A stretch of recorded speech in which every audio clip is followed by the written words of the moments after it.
There's a place downtown where the freaks all come around. Hey, ewa salame, babak no papir, ewa salame, zingzalbim, ewa salame, hey, hey.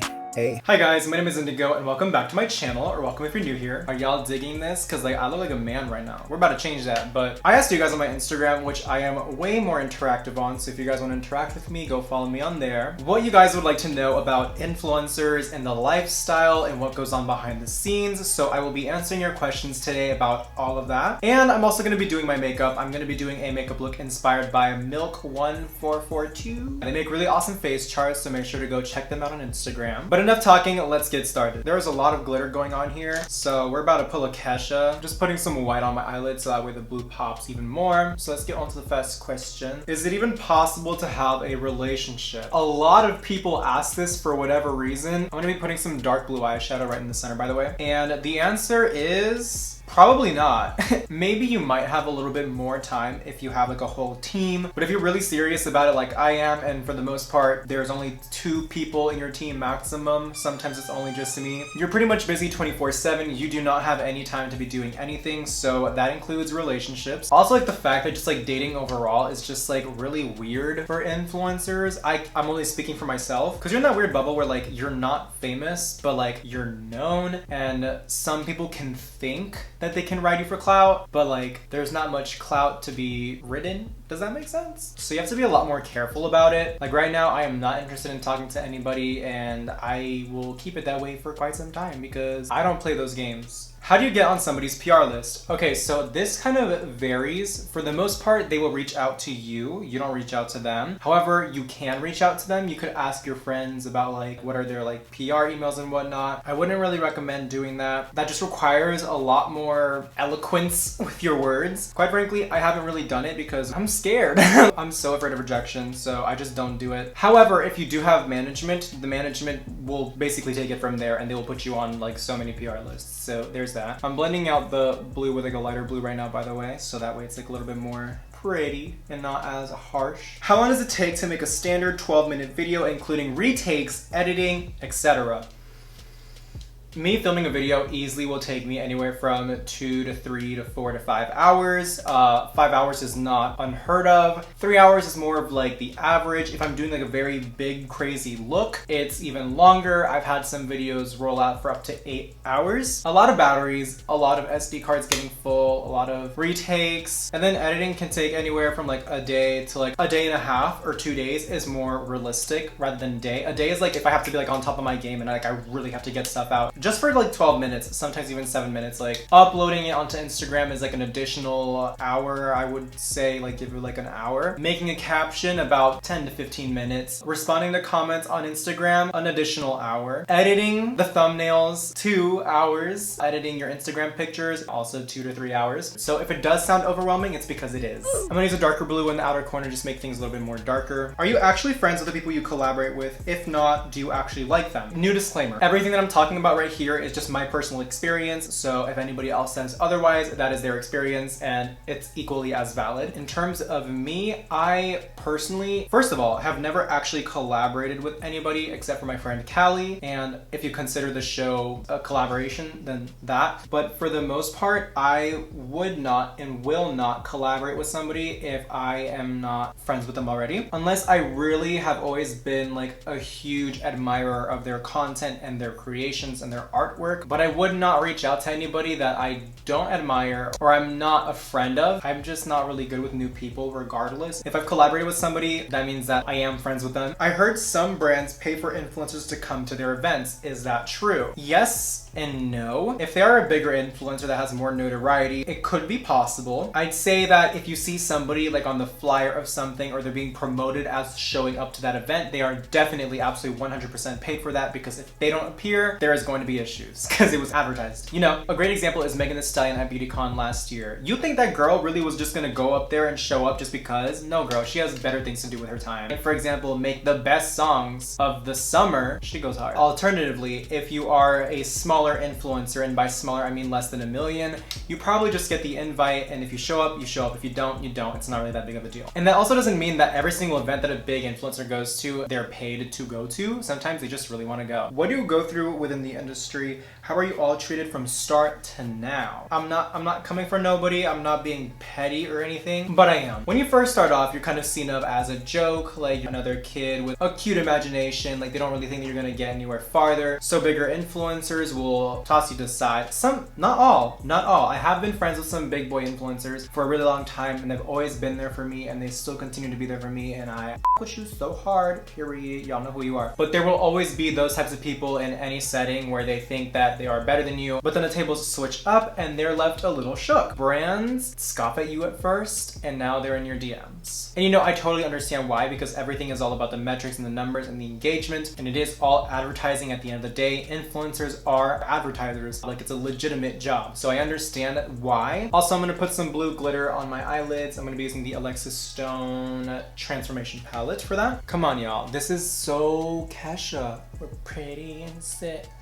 We're young and we're bored. Do influencers actually use the products they get after being sponsored? Yes and no, it depends on the product. A lot of influencers probably don't. I personally have and continue to use the things that I've been sponsored by, except for Mavavi, because Mavavi was obviously like a thing for like starters. But I did use it, and I did get to know it, and like made sure that it was like actually something worth my time. There is actually a product that you guys can't see. I don't know if I already put up that video or not, but I'm currently being sponsored by a product called the Sleeping Glow Pillow. I do actually use that every single night, and I actually have been using it ever since I got it, and I actually cannot let that go. I think I might actually buy a second one. So yes and no. Depends on the influencer and it depends on the product. I'm gonna grab some of this black makeup, and I'm gonna try and make this as thick as possible. I want it to be splotchy, like I purposefully want it to be splotchy. I don't want it to look like... So I made this little cutout of a star. I'm literally gonna use the monitor as like my mirror.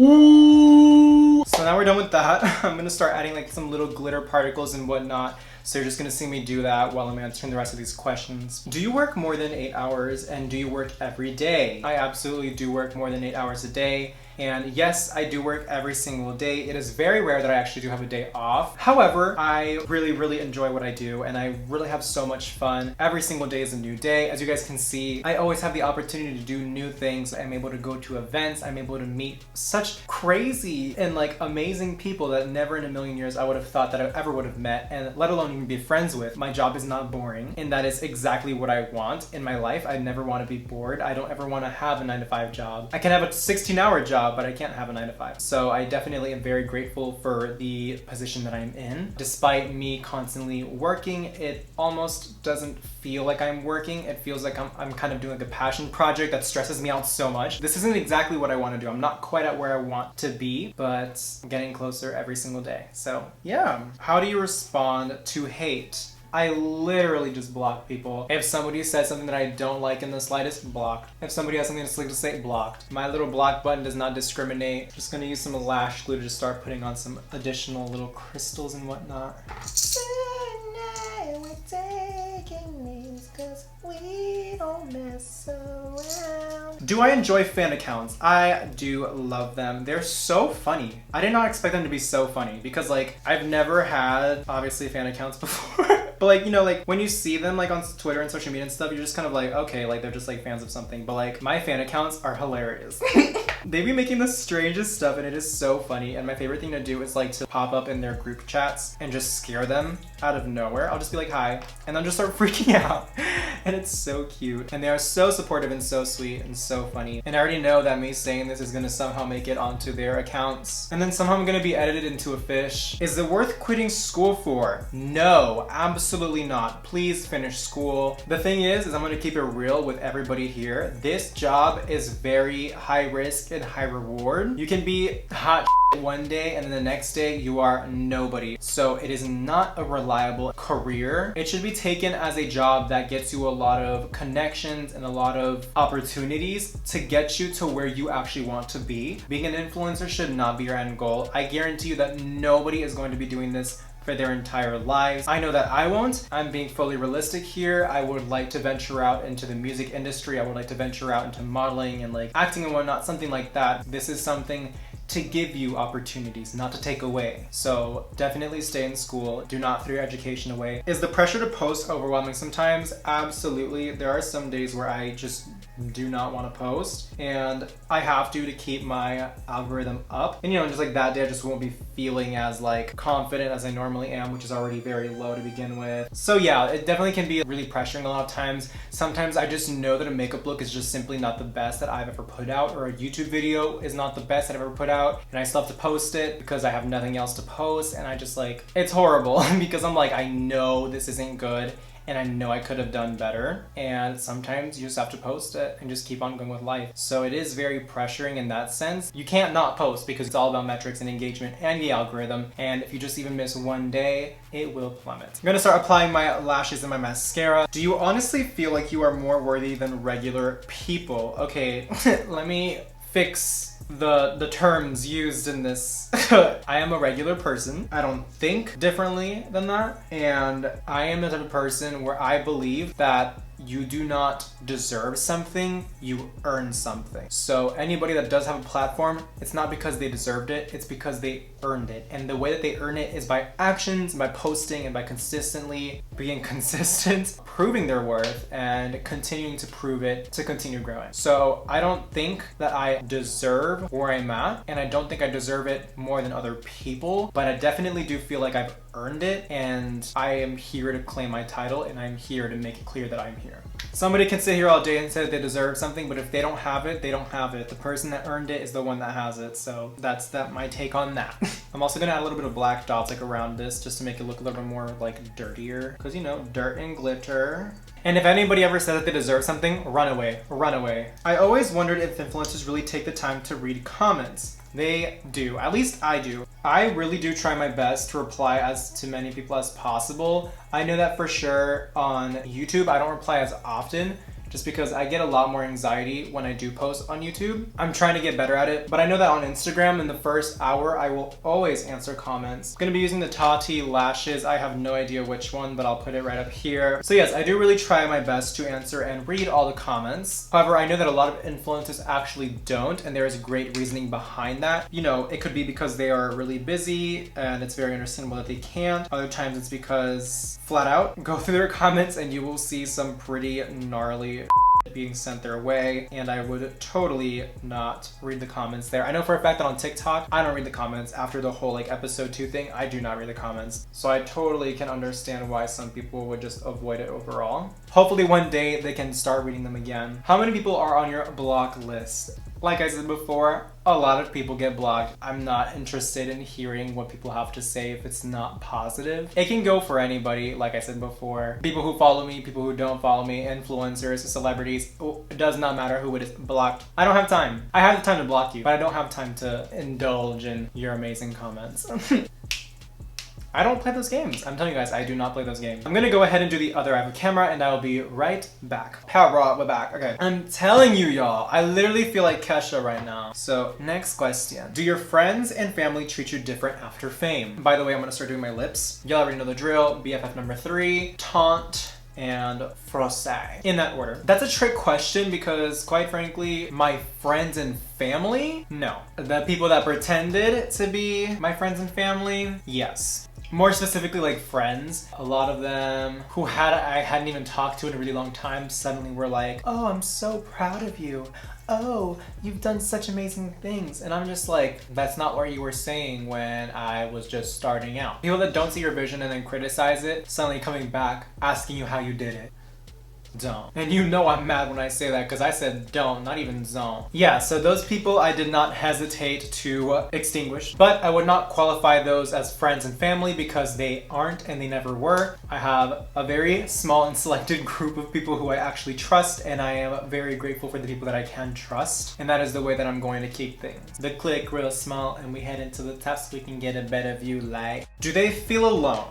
I guess that depends on each person. I am a very secluded person and I naturally don't really have that many friends. I've never really been that much of a people's person. And the people that I have in my life are the only people that I need. At least that's how I feel. But I would be lying if I said that I don't feel lonely. However, I've come to terms that there is a trade-off, but I'm sure that there are a lot of them that definitely do feel like they're alone, and it's actually something that plagues their existence, and it probably will plague mine soon.